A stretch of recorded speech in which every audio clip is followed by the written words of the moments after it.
Doing fine. तो इस video में हम रोटेशनल मोशन का यहाँ पर रिवीजन करने वाले हैं, एक क्विक रिवीजन करने वाले हैं। इसमें हम कॉन्सेप्ट ऑफ रोटेशनल मोशन देखेंगे, after that equations of rotational motion, moment of force और जिसको हम टॉर्क भी बोलते हैं, angular momentum, law of conservation of angular momentum, उसके बाद equilibrium of rigid bodies and rigid body rotation जो होती है उसको हम यहाँ पर डिस्कस करेंगे पर्टिकुलरली। तो सबसे पहला कॉन्सेप्ट जो है that is concept of rotational motion. अगर हम रोटेशनल मोशन की बात करेंगे, what actually rotational motion is, understand करना। अगर मेरे पास एक रिजिड बॉडी है, for example this is rigid body, इसको मैं नाम दूंगा ए, तो इसमें बहुत सारे पार्टिकल्स होंगे। जब ये सारे के सारे पार्टिकल्स सर्कुलर मोशन दिखाएंगे simultaneously about a certain point और अबाउट ए सर्टेन एक्सिस, तो उस वाली मोशन को मैं बोलूंगा ये रोटेशनल मोशन होगी। उस रोटेशन को मैं बोलूंगा ये रोटेशनल मोशन होगी, सिंपल। और जिस एक्सिस के अबाउट ये रोटेशन दिखाएगा, फॉर एग्जांपल यहाँ पर एक एक्सिस है, एक ऑब्जेक्ट है, वो पहले t इक्वल टू 0 पे यहाँ पर था, और जब मैंने उसको t equal to for example 3 seconds पे ऑब्जर्व किया, t इक्वल टू 3 सेकेंड्स पे जब मैंने इस ऑब्जेक्ट को ऑब्जर्व किया तो ये यहाँ पर पहुँच गया था। दैट मीन्स पोजीशन A से लेके पोजीशन B तक ये time t equal to 3 seconds में पहुँच गया। तो ये किसके अराउंड गया, ये किसके अबाउट गया, ये एक्सिस जो है, इस एक्सिस के अबाउट इसने कुछ सर्कुलर मोशन दिखाई। इस एक्सिस को मैं बोलूँगा एक्सिस ऑफ रोटेशन, इस एक्सिस को मैं बोलूँगा axis of rotation. I hope that makes sense.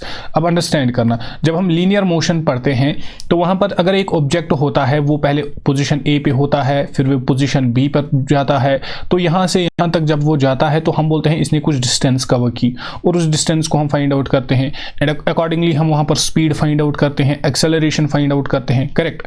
और अगर मैं रोटेशनल मोशन की बात करूँगा, फॉर एग्जाम्पल ये एक्सिस ऑफ रोटेशन है और इसके अराउंड मोशन दिखा रहा है एक ऑब्जेक्ट, ये एक ऑब्जेक्ट है A। आफ्टर सम टाइम ये जो ऑब्जेक्ट A है ये इस पॉइंट पे पहुंच गया। दैट मीन्स A से लेके इस पॉइंट को मैं नाम दूंगा P, A से लेके P तक ये पहुंच गया इन सम टाइम T, राइट।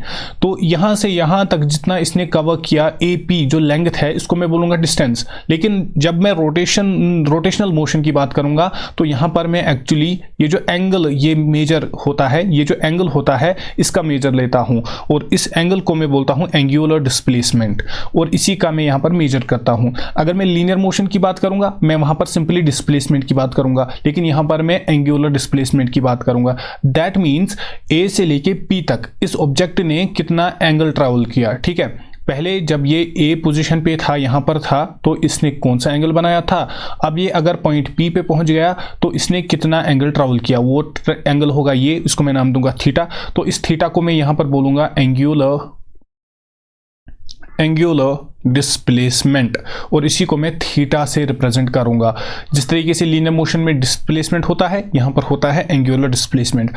अब अगर मैं आपको बोल दूं, सपोज करो इस ऑब्जेक्ट ने यहाँ से यहाँ तक t सेकेंड्स लिए, ठीक है, तो मुझे बताइए यहाँ पर स्पीड क्या होगी। जब हम लीनियर मोशन पढ़ते हैं हम बोलते हैं speed is equal to distance divided by time, right. तो अगर मैं यहाँ की बात करूंगा, यहाँ पर मैं बोलूंगा angular speed that will be equal to angular displacement, वो कितना होता है थीटा, डिवाइडेड बाय टाइम यहाँ पर भी t से हम रिप्रेजेंट करते हैं। याद रखना ये जो एंगुलर स्पीड होती है इसको हम ओमेगा से रिप्रेजेंट करते हैं। That means omega will be equal to theta divided by t, right. और अगर हम स्मॉल डिस्प्लेसमेंट की बात करेंगे, फॉर एग्जांपल एक ऑब्जेक्ट है उसने रोटेट किया through a certain small angle, right, तो एट दैट टाइम मैं ओमेगा को किस तरीके से लिखूंगा, मैं लिखूंगा omega will be equal to d by dt of this theta, right, d by dt of this theta, that will be the correct expression for that at that time, right।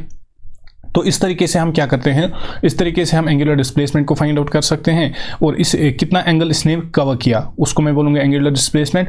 और इसी तरीके से मैं ओमेगा को भी यहाँ पर major कर सकता हूँ। Omega will be equal to theta divided by time, that means angular displacement divided by time. I hope that makes sense. अब इसके बाद नेक्स्ट पार्ट जो आता है that is the part of acceleration.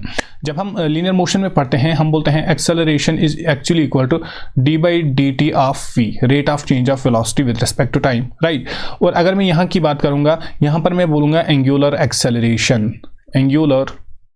acceleration that will be equal to d by dt of rate of change with respect to time of what, angular velocity, angular velocity, simple.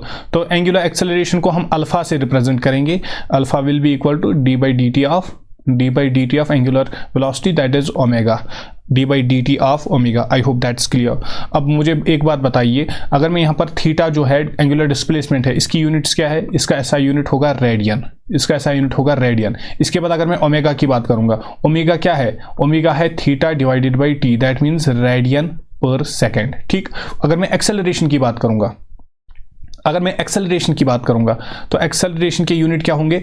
Omega omega जो है इसका unit क्या है? Radian per second, और नीचे again time है, that means second. That means acceleration के जो यूनिट्स होंगे, दैट विल बी एक्सेलरेशन के जो यूनिट्स होंगे, मैं यहाँ पर लिखूंगा units of acceleration will be equal to radian per second square, radian per second square. I hope that makes sense. इसके बाद जब हम लीनियर मोशन पढ़ते हैं, वहां पर हम पढ़ते हैं इक्वेशंस ऑफ मोशन, कुछ s is equal to U T plus half of A T square and all those. तो इसी तरीके से हम यहाँ पर भी पढ़ेंगे, अंडरस्टैंड करना। वहां पर हम पढ़ते हैं v is equal to U plus A T, ठीक। सेकेंड इक्वेशन और एक हम वहां पर पढ़ते हैं s is equal to U T plus half of A T square, right. उसके बाद हम वहां पर पढ़ते हैं V square minus you square is equal to 2 times acceleration multiplied by displacement. और उसके बाद हम पढ़ते हैं वहां पर एस एंथ, हम वहां पर पढ़ते हैं S in the nth second, that is equal to U plus A by 2 into 2n minus 1। ये सारी इक्वेशन हम वहां पर पढ़ते हैं। अब अगर हम रोटेशन की बात करेंगे, तो रोटेशंस में भी यही इक्वेशंस है, लेकिन सिर्फ यहाँ पर सिंबल्स जो है वो एक्सचेंज होंगे। देखो यहाँ पर v क्या है? Final velocity. अगर मैं यहाँ पर फाइनल वेलोसिटी की बात करूंगा, वो मैं लिखूंगा ओमेगा से, right. Omega will be equal to u क्या है? Initial velocity, that means omega naught will be represent the initial angular velocity, will be equal omega naught plus यहाँ पर एक्सेलरेशन है a, यहाँ पर मैं उसको रिप्रेजेंट करूंगा अल्फा से multiplied by T. This will be equation number 1। अब इक्वेशन नंबर 2 है, यहाँ पर s is equal to U T plus half a T square. s क्या है? डिस्प्लेसमेंट, तो यहाँ पर मैं थीटा से इसको रिप्रेजेंट करूंगा। This will be equal to u, that means the initial velocity, that means omega naught multiplied by the time, that's similar t, plus आएगा half times alpha times T का square. I hope that's clear. ये हो गई equation number 2। अब मुझे बताइए what will be the equation third हम कैसे लिख सकते हैं? ऑब्वियस सी बात है, जो वी स्क्वायर है दैट मीन्स फाइनल वेलोसिटी का स्क्वायर, ओमेगा का स्क्वायर माइनस इनिशियल वेलोसिटी का स्क्वायर, ओमेगा नॉट का square, will be equal to 2 times acceleration, that means alpha, s is the displacement, यहाँ पर मैं लिखूंगा theta. This will be the equation number third. और इसी तरीके से अगर मैं इक्वेशन नंबर 4 की बात करूंगा, S nth, that means the distance travelled in the nth second, यहाँ पर मैं लिखूंगा theta nth, that will be equal to u is the initial velocity, उसको मैं यहाँ पर रिप्लेस करूंगा ओमेगा नॉट से, right. This plus alpha acceleration divided by 2, this is alpha divided by 2, acceleration divided by 2 multiplied by 2n minus 1, where n is the nth number of second, I hope that's clear. Equations of motion यही है, इसी तरीके से हम represent करते हैं। तो short में आपको क्या याद रखना है? इक्वेशंस ऑफ मोशन में याद रखना है, यहाँ पर हम ओमेगा क्या करता है? Final velocity. ओमेगा नॉट क्या रिप्रेजेंट करेगा? Initial velocity. इसी तरीके से मैं यहां पर बोलूंगा थीटा यहां पर क्या रिप्रेजेंट करेगा? डिस्प्लेसमेंट। इसी तरीके से मैं यहां पर बोलूंगा अल्फा विल रिप्रेजेंट एक्सेलरेशन। और यही अगर हम लीनियर मोशन में देखेंगे तो ओमेगा के बदले में वहां पर लिखूंगा v, ओमेगा नॉट के इंस्टेड मैं वहां पर लिखूंगा u, that means the initial velocity. Theta के इंस्टेड में वहां पर लिखूंगा s, और ये जो अल्फा है इसके इंस्टेड में वहां पर लिखूंगा a। और इसके अलावा और एक बात याद रखनी है, जो टाइम है t यहां पर भी रिप्रेजेंट करेगा टाइम को ही रिप्रेजेंट करेगा। और अगर मैं लीनियर मोशन की बात करूंगा, यहां पर भी स्मॉल t से मैं टाइम को रिप्रेजेंट करूंगा, यहां पर भी मैं स्मॉल टाइम से t को ही रिप्रेजेंट करूंगा। आई hope that makes sense. After that जो नेक्स्ट टॉपिक है दैट इज टॉर्क क्या होता है, या हम इसको और एक नाम से जानते हैं, हम बोलते हैं moment of moment of force के नाम से भी जानते हैं, और हम उसको बोलते हैं torque. Torque is the force that causes an object to rotate. Understanding its applications is essential in various practical situations. Understand करना, टॉर्क क्या होता है? टॉर्क वो फोर्स होता है जिस फोर्स से एक ऑब्जेक्ट जो है वो रोटेट होता है, राइट। और मैं बोलूंगा torque is the turning effect of a force. मैं यहां पर लिखूंगा आपके लिए turning effect of a force, जिसको हम अप्लाई करते हैं एक ऑब्जेक्ट पे, एक रिजिड बॉडी पे। सपोज मेरे पास एक रिजिड बॉडी है, इस पे मैंने कुछ फोर्स अप्लाई किया। जो फोर्स मैंने इस पे अप्लाई किया, जिस फोर्स की वजह से यहां पर रोटेशन मुझे दिखाई देगी, उस फोर्स को मैं यहां पर बोलूंगा टॉर्क। उस फोर्स को मैं यहां पर बोलूंगा torque. I hope that make sense. इसके बाद टॉर्क जो होता है, इसको हम टाउ से रिप्रेजेंट करते हैं। कुछ इस तरीके से हम सिंबल बनाते हैं, टाउ से रिप्रेजेंट करते हैं। और अगर मैं मैथमेटिकली बात करूंगा, मैथमेटिकली हम टाउ को कैसे फाइंड आउट कर सकते हैं? टाउ को हम लिखते हैं R cross F. Simple, R vector cross F vector. F क्या है? फोर्स। जितना फोर्स हम अप्लाई करेंगे, एक वेक्टर क्वांटिटी है। आर क्या है? आर एक पोजीशन वेक्टर है, राइट। तो इसको मैं इस तरीके से लिख सकता हूं। हमने पढ़ा है जब क्रॉस प्रोडक्ट और डॉट प्रोडक्ट हमने पढ़ा है, तो क्या मैं इस आर क्रॉस एफ को, दो वेक्टर क्वांटिटीज का ये क्रॉस प्रोडक्ट है, क्या मैं इसको एक्सपैंड कर सकता हूं? क्या मैं इसके इंस्टेड लिख सकता हूं R F sine of theta, R F sine of theta, right. और इसके साथ साथ मैं एन वेक्टर भी लिख सकता हूं। What is an? This is the unit vector, unit vector along the axis of rotation, along the axis of rotation। इसके बाद अगर मैं आपको बोलूं, आप मुझे बताइए ये जो टॉर्क है इसका SI यूनिट क्या होगा? आपको सिंपली यहां पर क्या करना है? That will be equal to SI unit of this R multiplied by SI unit of force. SI unit of R क्या है? Displacement vector. सिंपली मैं बोलूंगा metre multiplied by the SI unit of this force. SI unit of force क्या होता है? Newton. Simply newton metre इसका SI unit होता है।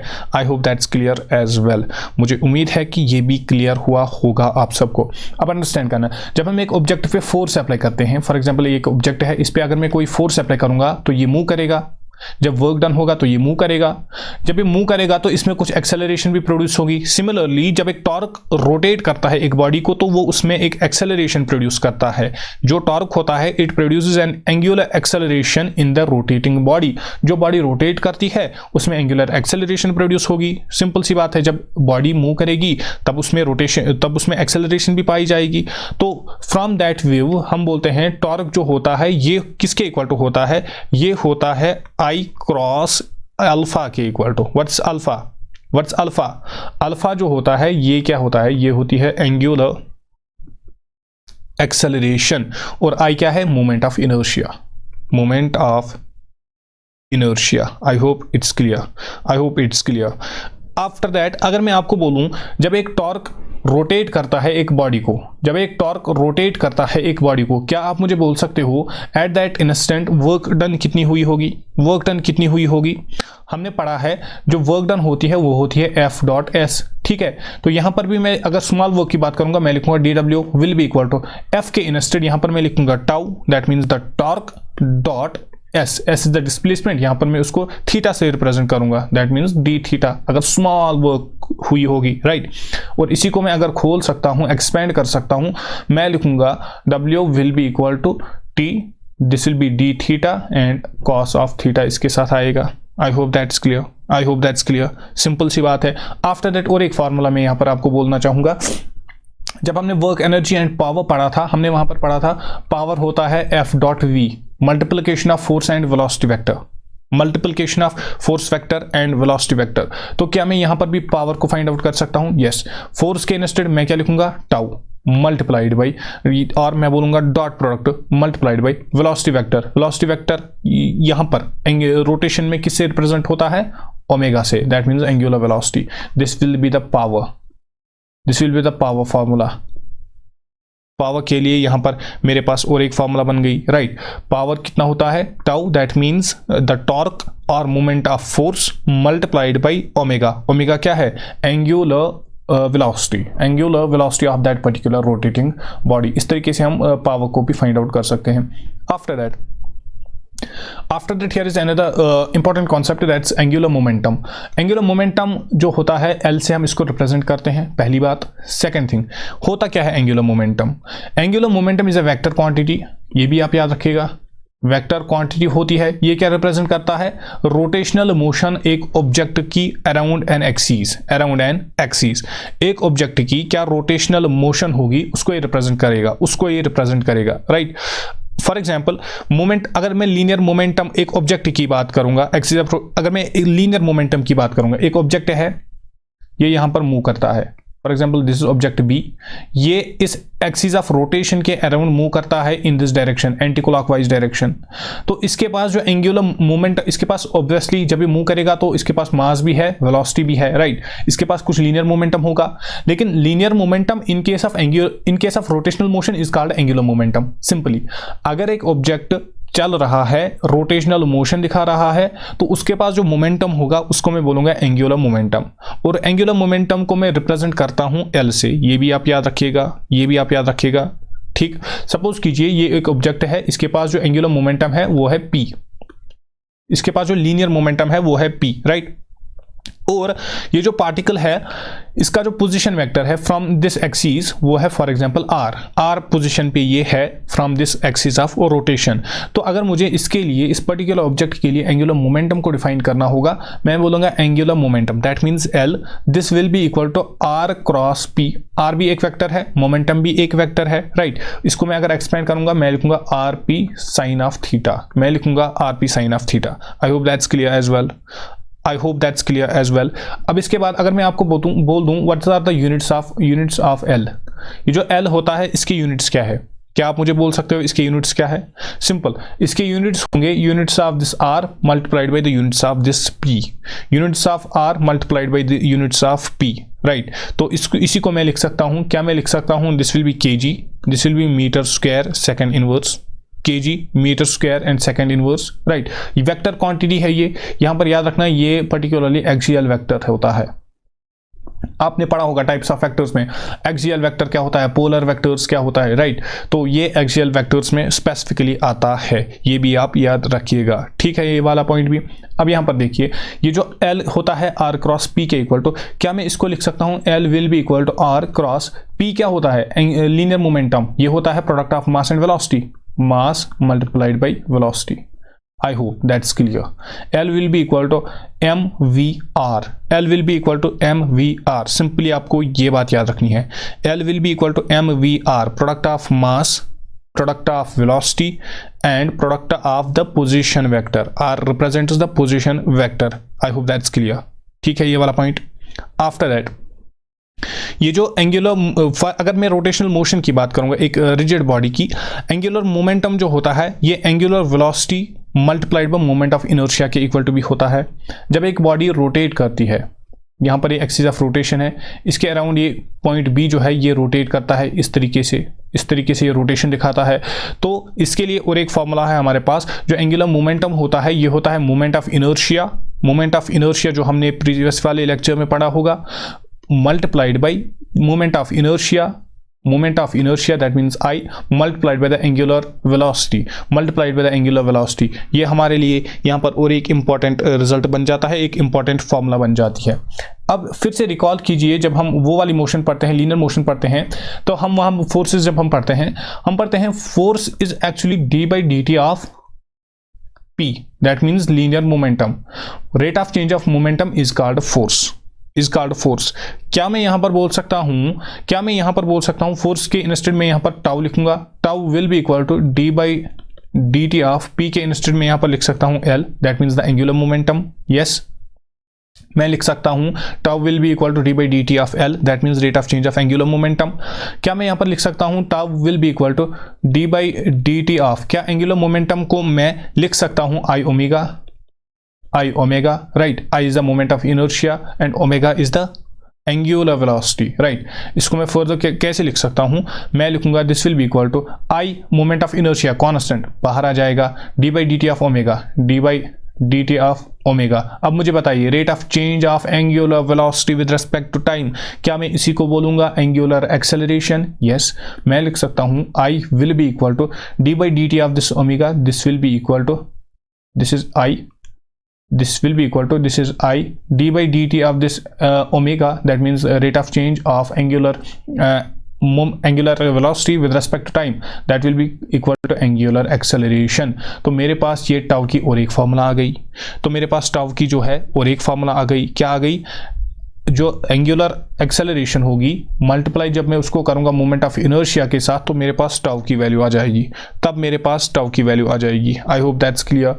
आफ्टर दैट हमने वहां पर पढ़ा था इम्पल्स का कॉन्सेप्ट। हमने क्या पढ़ा था, हमने पढ़ा था जो इम्पल्स होता है force multiplied by time, force multiplied by time. Similarly मैं यहां पर भी लिख सकता हूं जो एंगुलर इम्पल्स होगा that will be equal to tau multiplied by the time, tau multiplied by the time.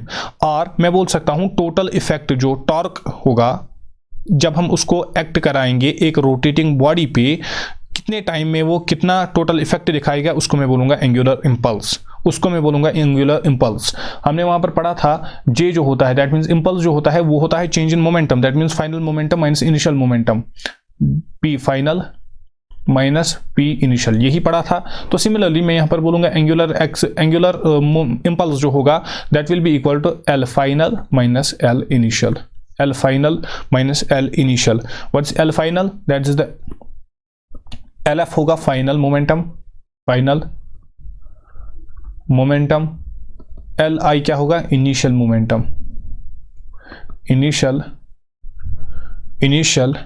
Momentum. इस तरीके से हम इसको भी यहां पर फाइंड आउट कर सकते हैं। ये बात क्लियर है। अब यहां पर जो क्वेश्चन है that is conservation of angular momentum. जो एंगुलर मोमेंटम होता है ये कंजर्व होता है, इसका मतलब क्या होता है, पहले इसका प्रिंसिपल देखिए, principle of conservation. When no external torque acts on the system the total angular momentum of the system remains constant. हमने पढ़ा था जब हम लीनियर मोशन पढ़ते हैं, हम पढ़ते हैं force is equal to D by D T of P, that means rate of change of linear momentum. फिर हम बोलते हैं अगर फोर्स जो होगा वो जीरो के इक्वल टू आ जाएगा, अगर नेट एक्सटर्नल फोर्स जीरो के इक्वल टू आ जाएगा या आइसोलेटेड सिस्टम होगा, इन दैट केस जो पी होता है ये कांस्टेंट रहता है। सिमिलरली हमने यहां पर क्या पढ़ा, हमने पढ़ा टाउ जो होता है this is equal to D by D T of L, D by D T of L, right. तो मैं बोलूंगा अगर एक आइसोलेटेड सिस्टम होगा, अगर एक आइसोलेटेड सिस्टम होगा, आइसोलेटेड सिस्टम मतलब जो एक्सटर्नल फोर्स होता है वो जीरो होता है और एक्सटर्नल टॉर्क जो होता है वो जीरो के इक्वल टू आ जाएगा, राइट। जब यहां पर ये टॉर्क जीरो के इक्वल टू आ जाएगा तो इन दैट केस मैं यहां पर बोल सकता हूं D by D T of L will be equal to zero. Now differentiation of what is equal to zero? Differentiation of a constant is equal to zero. That means यहाँ पर L जो है वो constant है, जो L है वो constant है। अब L कांस्टेंट होने का मतलब क्या होता है, L कांस्टेंट होने का मतलब ये हो गया कि जो इनिशियल मोमेंटम है वही फाइनल मोमेंटम भी है, ये जो मोमेंटम है ये चेंज नहीं हो गया। अंडरस्टैंड करना, मैंने बताया D by D T of L जो है ये जीरो के इक्वल टू आ जाएगा, कब, जब L क्या होगा, जब L हमारा कांस्टेंट होगा। अब L कांस्टेंट होने का मतलब क्या है, सपोज कीजिए जब आपने एक ऑब्जेक्ट को ऑब्जर्व किया था t इक्वल 2 सेकेंड्स पे, इसका मोमेंटम था L। जब आपने इस ऑब्जेक्ट को ऑब्जर्व किया t इक्वल टू 90 सेकेंड्स पे, तो इसका मोमेंटम था L, इसका एंगुलर मोमेंटम था L ही। क्या ये मोमेंटम यहां पर चेंज हो गया है आफ्टर 88 सेकेंड्स? नो। तो आप बोल सकते हो जो इनिशियल मोमेंटम है वही फाइनल मोमेंटम के इक्वल टू आ जाएगा, और इन अदर वर्ड्स आप ये भी बोल सकते हो कि ये जो मोमेंटम है ये कांस्टेंट रह गया है। इसी को मैं लिख सकता हूं L initial will be equal to L final, और मैं लिख सकता हूं initial momentum will be equal to final momentum. Initial momentum और जो फाइनल मोमेंटम है ये दोनों यहां पर इक्वल टू आ जाएंगे, ये दोनों यहां पर बराबर हो जाएंगे। इसी को हम बोलते हैं conservation of angular momentum. I hope this makes sense. I hope this is clear as well. After that जो next topic है that is a very important topic, और उसको हम बोलते हैं, इस टॉपिक को हम बोलेंगे इक्विलिब्रियम ऑफ रिजिड बॉडीज। अगर हमारे पास रिजिड बॉडीज होंगी तो वो उसको हम कब बोलेंगे इक्विलिब्रियम में है, अंडरस्टैंड करना। हम ओनली बोल सकते हैं कि एक रिजिड बॉडी जो है ये इक्विलिब्रियम में है, या दो रिजिड बॉडीज जो है वो इक्विलिब्रियम में है, दो तीन रिजिड बॉडीज जो है वो इक्विलिब्रियम में है एक दूसरे में। कब? जब उनके पास दो कंडीशन सेटिस्फाई होगी। Condition number 1 is that it should be in translational equilibrium, right. Translational motion जो होती है ट्रांसलेशनल इक्विलिब्रियम में ये होना चाहिए। Second state is that, second thing is that कि ये जो ऑब्जेक्ट होगा, ये जो रिजिड बॉडीज होंगी, these should be in rotational equilibrium as well. ये ट्रांसलेशनल इक्विलिब्रियम में भी होनी चाहिए और ये क्या होनी चाहिए, ये रोटेशनल इक्विलिब्रियम में भी होनी चाहिए। एक रिजिड बॉडी को हम ट्रांसलेशनल इक्विलिब्रियम में कब बोलेंगे? इसको हम तब बोलेंगे, ये कब है, इसको हम तब बोलेंगे ये ट्रांसलेशनल इक्विलिब्रियम में है अगर ये रेस्ट पे रहेगी, remains at rest, remains at rest. For example एक ऑब्जेक्ट यहां पर रेस्ट में है तो इसको रेस्ट में ही रहना है। और अगर एक ऑब्जेक्ट चल रहा है with some uniform velocity v, तो ये कीप मूविंग, मैं यहां पर लिखूंगा it should keep moving with uniform velocity, moving with uniform velocity. जब ये यूनिफॉर्म वेलोसिटी से चलेगा या जब ये क्या करेगा, जब ये यूनिफॉर्म वेलोसिटी से चलेगा या जब ये रेस्ट में ही रहेगा, तभी मैं इसको बोलूंगा ये क्या है, ये यूनिफॉर्म, ये क्या है, ये ट्रांसलेशनल इक्विलिब्रियम में है। और आप मुझे यहां पर बताइए, अगर एक ऑब्जेक्ट रेस्ट में है दैट मीन्स इसकी वेलोसिटी कितनी है, 0 के इक्वल टू आ जाएगी। जब इसकी वेलोसिटी 0 के इक्वल टू आ जाएगी, क्या मैं बोल सकता हूं acceleration will be equal to 0, right. Second case लीजिए, this was the first case, this was the first case. अब सेकंड केस लीजिए, अगर एक ऑब्जेक्ट यूनिफॉर्म वेलोसिटी से चल रहा है, जब वेलोसिटी यूनिफॉर्म है, क्या वेलोसिटी में कोई चेंज आ गई? नो। दैट मीन्स यहां पर भी एक्सेलरेशन कितनी हो गई, एक्सेलरेशन 0 के इक्वल टू आ जाएगी। जब एक्सेलरेशन 0 के इक्वल टू आ जाएगी, हमें पता है फोर्स होता है मास मल्टीप्लाइड बाय एक्सेलरेशन। जब दोनों केसेस में एक्सेलरेशन 0 के इक्वल टू आ जाएगी, that means force will be equal to 0, that means force will be equal to 0।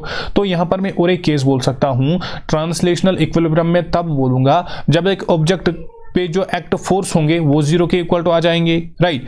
और अगर इस पे कोई भी फोर्स एक्ट नहीं होगा तब मैं इसको बोलूंगा ट्रांसलेशनल इक्विलिब्रियम में है। और मैं बोलूंगा vector sum of all the forces, vector sum of all the forces should be equal to 0, क्योंकि फोर्स जो है ये एक वेक्टर क्वांटिटी है। जो सारे के सारे फोर्सेस होंगे वो बैलेंस्ड फोर्सेस होने चाहिए, उनका जो वेक्टर सम होना चाहिए वो 0 के इक्वल टू होना चाहिए। एट दैट इंस्टेंट मैं बोलूंगा एक बॉडी जो है, एक रिजिड बॉडी जो है वो ट्रांसलेशनल इक्विलिब्रियम में है, एक रिजिड बॉडी जो है वो ट्रांसलेशनल इक्विलिब्रियम में है। अब second thing is that equilibrium of rigid bodies जब वो रोटेशनल इक्विलिब्रियम में होगी। अब रोटेशनल इक्विलिब्रियम कब होगा, हम बोलेंगे तब हम एक बॉडी को बोल सकते हैं कि ये रोटेशनल इक्विलिब्रियम में है जब ये या तो remain at rest, again remain at rest, this is the condition number 1। और सेकंड कंडीशन यहां पर रहेगी keep moving, keep moving with uniform angular velocity, uniform angular velocity. या तो इसको एंगुलर वेलोसिटी यूनिफॉर्म रखनी है अपनी, या तो इसको यूनिफॉर्म वेलोसिटी जो है वो यूनिफॉर्म रखनी है अपनी angular velocity, right.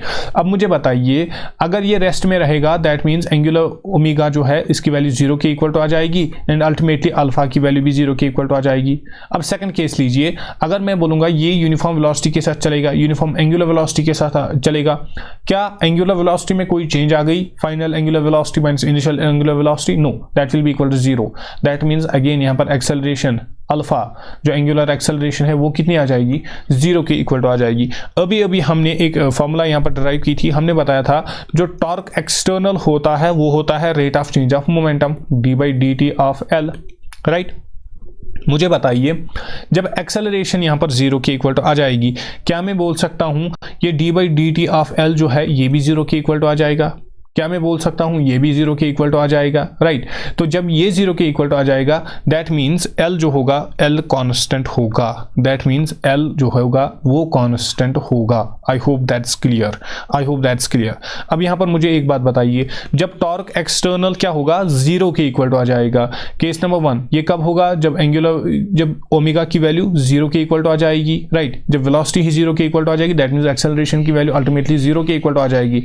Second case जब एक्सेलरेशन जो होगी वो 0 होगी, कब होगी, जब एंगुलर वेलोसिटी जो होगी वो यूनिफॉर्म होगी। जब एंगुलर वेलोसिटी होगी वो क्या होगी, वो यूनिफॉर्म होगी। अभी मैंने आपको बताया टॉर्क जो है ये एक वेक्टर क्वांटिटी है, तो मैं यहां पर बोलूंगा net external torque, torque external या तो 0 के इक्वल टू होना चाहिए, या तो summation of all the torques जो एक्ट करेंगे एक ऑब्जेक्ट पे उनका समेशन जो होता है वो 0 के इक्वल टू होना चाहिए, क्योंकि ये भी एक वेक्टर क्वांटिटी है। यहाँ पर डायरेक्शन का हमें इंपॉर्टेंट रोल रहता है, यहाँ पर डायरेक्शन का भी एक इंपॉर्टेंट रोल रहता है। I hope it's clear as well, I hope it's clear as well. After that here's another topic that's called rigid body rotation। अगर हम rigid bodies को देखेंगे तो इनमें किस तरीके से हमें रोटेशन देखने को मिलती है। नंबर फर्स्ट जो टाइप होगी उसको हम बोलेंगे स्पिनिंग। स्पिनिंग क्या होता है, what exactly spinning is? When a body rotates in such a manner that its axis of rotation does not move। एक बॉडी फॉर एग्जाम्पल ये एक पाथ है, ये एक्सिस ऑफ रोटेशन है। जब एक बॉडी जो चलेगी, जब वो रोटेट करेगी, जब वो सर्कुलेट करेगी, सच दैट उसकी जो एक्सिस ऑफ रोटेशन है वो मूव नहीं करनी चाहिए, वो मूव नहीं करनी चाहिए। इन दैट केस मैं बोलूँगा जो ये बॉडी है वो स्पिन कर रही है, ये जो बॉडी है वो स्पिन कर रही है। अब अंडरस्टैंड करना, जब हम पढ़ते हैं काइनेटिक एनर्जी, हम पढ़ते हैं kinetic energy is equal to half of mv²। क्या मैं यहाँ पर इसको लिख सकता हूँ, क्या मैं इसको यहाँ पर रिप्रेजेंट कर सकता हूँ काइनेटिक एनर्जी इन रोटेशन और rotational kinetic energy? This should be equal to half of m k nested I, that means moment of inertia, v का square, v is the velocity, यहाँ पर मैं लिखूंगा omega, that means angular velocity का square. I hope it's clear, I hope it's clear, simple।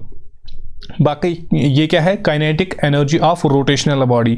बाकी जो वहाँ पर काइनेटिक एनर्जी के यूनिट्स होंगे वही यहाँ पर भी हम यूनिट्स लेंगे, दैट मीन्स जूल, हम यहाँ पर एसआई यूनिट लेंगे। और हमें पता है कि एनर्जी जो होती है वो स्केलर क्वांटिटी है, चाहे वो कोई भी काइंड ऑफ एनर्जी हो, स्केलर क्वांटिटी हमेशा रहेगी, ठीक है।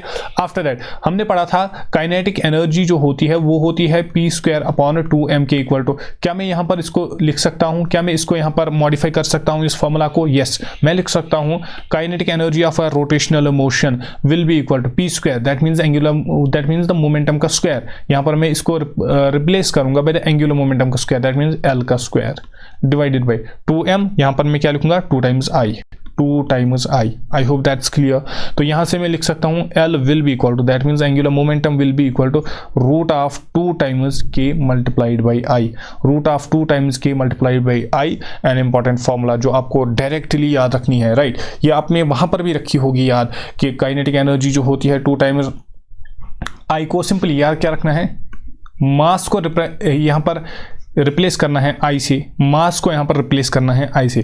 जिस फॉर्मूला में जहाँ पर आप मास देखोगे उसको रिप्लेस करो आई से, इसी तरीके से v जो है फाइनल वेलोसिटी है उसको यहाँ पर रिप्लेस करो ओमेगा से, आपकी फॉर्मूला बन जाएगी, आपकी फॉर्मूला जो है वो बन जाएगी। I hope that's clear.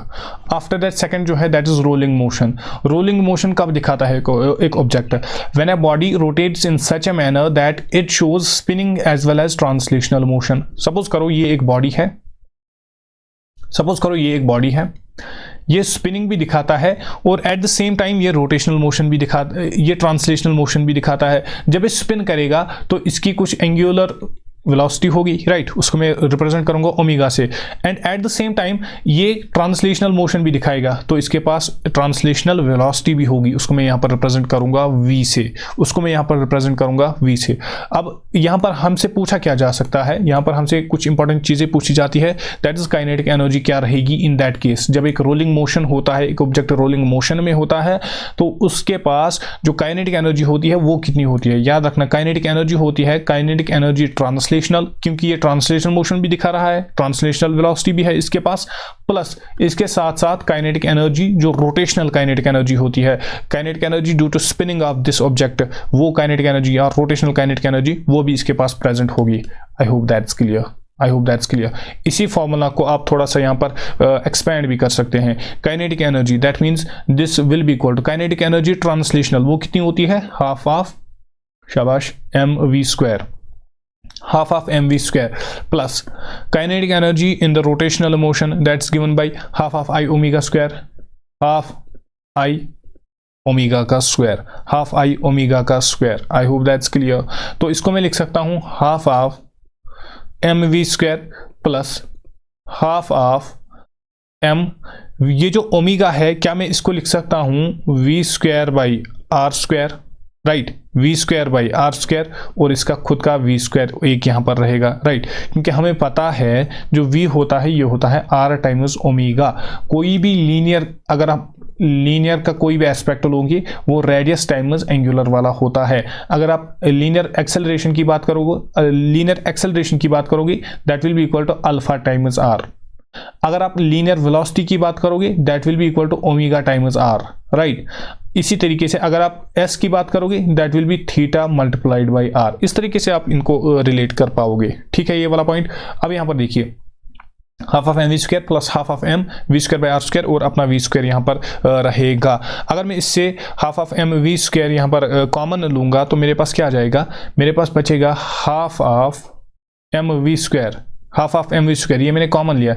इसके इंस्टेड में यहाँ पर लिखूंगा 1 plus v square by are square, v square by are square. This will be the total kinetic energy, this will be total kinetic energy of rolling body.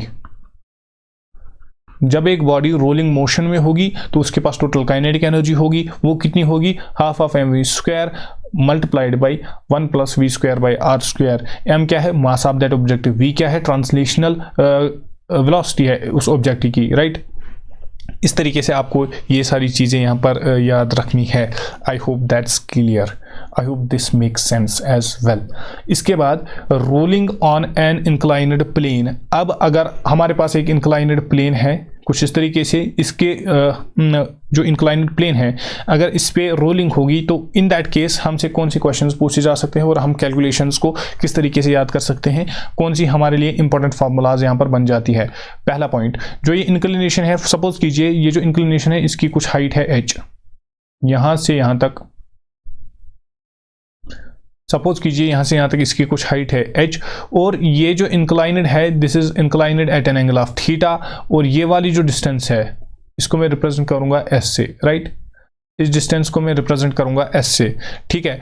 यहां से यहां तक इसको मैं नाम दूंगा पॉइंट A, पॉइंट B और this will B point C। A से C से लेके B तक BC जो होगा ये h के इक्वल टू होगा, ये रिप्रेजेंट करेगा हाइट ऑफ इंक्लिनेशन, कितनी हाइट पे ये इंक्लाइनेड है, राइट। आफ्टर दैट ये जो C से लेके A तक है कितनी डिस्टेंस एक रोलिंग बॉडी को ट्रेवल करनी होगी, ठीक। आफ्टर दैट यहाँ पर जो एंगल है कितने एंगल पे ये इंक्लाइनेड है वो उसको मैंने यहाँ पर रिप्रेजेंट किया थीटा से, उसको मैंने यहाँ पर रिप्रेजेंट किया थीटा से। अब मुझे बताइए, जब ये फॉर एग्जाम्पल ये एक बॉडी है, जब ये बॉडी यहां पर होती तो ये रेस्ट में होती, जब ये रेस्ट में होती तो क्या मैं बोल सकता हूं इसके पास पोटेंशियल एनर्जी होती, तब इसके पास काइनेटिक एनर्जी, कोई भी काइनेटिक एनर्जी नहीं थी। तो जब ये नीचे रोल डाउन करेगा तो इसकी जो पोटेंशियल एनर्जी है वो कम हो जाएगी, और वो कन्वर्ट हो जाएगी किसमें, वो कन्वर्ट हो जाएगी इसकी काइनेटिक एनर्जी में, वो कन्वर्ट हो जाएगी इसकी काइनेटिक एनर्जी में। हमने कंजर्वेशन ऑफ मैकेनिकल एनर्जी यहां पर यूज करना है, तो मैं बोलूंगा इसकी जो पोटेंशियल एनर्जी होगी that means mgh, mass multiplied by gravity multiplied by h is the height, जिस हाइट पे ये होगा this will be equal to, जो यहां पर कन्वर्ट हो जाएगी ये किसमें, काइनेटिक एनर्जी में। तो काइनेटिक एनर्जी इसके पास कितनी होगी, क्या ये रोलिंग मोशन दिखाता है या स्पिनिंग दिखाता है, ये रोलिंग मोशन दिखाता है, ये इस तरीके से इस साइड में मूव भी कर रहा है और ये रोल भी कर रहा है, राइट। तो ये रोलिंग दिखा रहा है, तो इसके पास जो टोटल काइनेटिक एनर्जी होगी in that case that will be equal to, शाबाश, that will be equal to half of m v square 1 plus शाबाश k square upon r square। इस तरीके से मैं इसकी क्या फाइंड आउट कर सकता हूं, इस तरीके से मैं इसकी टोटल काइनेटिक एनर्जी को फाइंड आउट कर सकता हूं। ये यहां पर हमने यूज किया conservation of energy, conservation of mechanical energy actually, right. इस तरीके से हम इसको फाइंड आउट कर सकते हैं। अब आपसे क्वेश्चन क्या पूछा जा सकता है, अंडरस्टैंड करना, मैं एक बार फिर ये आपको रिपीट करूंगा। ये हाइट थी इंक्लाइन की, राइट, इसको हमने इंक्लाइन किया था एट सम एंगल थीटा, और जो इसको डिस्टेंस ट्रेवल करनी थी वो है यहाँ पर s के इक्वल टू, राइट। तो जब ये पॉइंट C पे होगा तो ये रेस्ट में होगा, और जब ये रेस्ट में होगा तो इसके पास सिर्फ पोटेंशियल एनर्जी होगी, इसके पास काइनेटिक एनर्जी नहीं होगी। फिर जब ये रोल डाउन करेगा तो इसके पास काइनेटिक एनर्जी आएगी, लेकिन जो पोटेंशियल एनर्जी थी वो कम हो जाएगी। एक्चुअली वही पोटेंशियल एनर्जी काइनेटिक एनर्जी में कन्वर्ट हो जाएगी, तो वही मैंने यहां पर लिखा mgh, दैट मीन्स जो पोटेंशियल एनर्जी है वही कन्वर्ट हो जाएगी काइनेटिक एनर्जी में, और मैं बोलूंगा loss in potential energy will be equal to gain in kinetic energy, this will be equal to half of m v square 1 plus k square by r square. ये क्या है, ये हमारी है काइनेटिक एनर्जी, काइनेटिक एनर्जी, ये क्या है, potential energy, potential energy. Simply हमने ये वाली फार्मूला यहाँ पर यूज़ की, ये आपको याद रखना है, इससे भी हमारे बहुत सारे क्वेश्चन सॉल्व हो सकते हैं, राइट। आफ्टर दैट हमसे क्वेश्चन पूछा जा सकता है कि velocity at the lowest point, जब ये ऑब्जेक्ट लोवेस्ट पॉइंट पे पहुंच जाएगा, पोजीशन ए तक पहुंच जाएगा, तो इसके पास जो वेलोसिटी होगी एट दैट टाइम वो कितनी होगी, जो लास्ट पॉइंट होगा, लास्ट पॉइंट पे इसकी वेलोसिटी कितनी होगी, याद रखना। जो velocity at the last point होती है उसको मैं रिप्रेजेंट करूंगा v से, that will be equal to root of 2gh divided by 1 plus k square by r square. Directly याद रखिएगा, ये इंपॉर्टेंट है, राइट। ये वाली जो फॉर्मूला हमने वहां पर ऊपर लिखी, हमने लिखा mgh will be equal to half of mv square 1 plus k square by r square. m से m कैंसिल आउट हो जाएगा, ये 2 यहाँ जाएगा, that means 2gh divided by 1 plus k square by r square, और सबका यहाँ पर रूट आ जाएगा, this will be equal to the velocity. इस तरीके से हम वेलोसिटी को फाइंड आउट कर सकते हैं। ये जो फार्मूला मैंने आपको यहाँ पर बताई, इसी फार्मूला से हमें ये v फाइंड आउट करना होगा, तो ये v किसके इक्वल टू आ जाएगा, ये v आ जाएगा equal to root of 2gh upon 1 plus k square upon r square के इक्वल टू, ठीक है। आफ्टर दैट सेकंड पॉइंट हमसे पूछा जा सकता है, सेकंड टाइप ऑफ क्वेश्चन जो होगा, that will B acceleration in the motion. जब ये मोशन दिखा रहा है तो इसकी एक्सेलरेशन जो होगी वो कितनी होगी। सेकंड इक्वेशन ऑफ मोशन ये रिकॉल कीजिए, हमने पढ़ा है v square minus you square is equal to 2as, और मैं लिख सकता हूँ v square will be equal to u square plus 2 times as। क्या मैं यही लिख सकता हूं? ऑब्वियस सी बात है।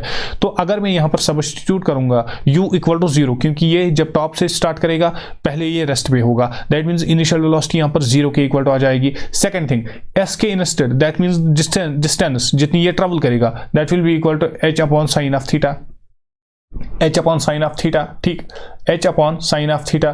देखो अगर मैं यहां पर साइन ऑफ थीटा की बात करूंगा, ये हमारा थीटा है, अगर मैं यहां पर साइन ऑफ थीटा की बात करूंगा, साइन ऑफ थीटा जो होगा वो क्या होगा, h शाबाश upon this will B s।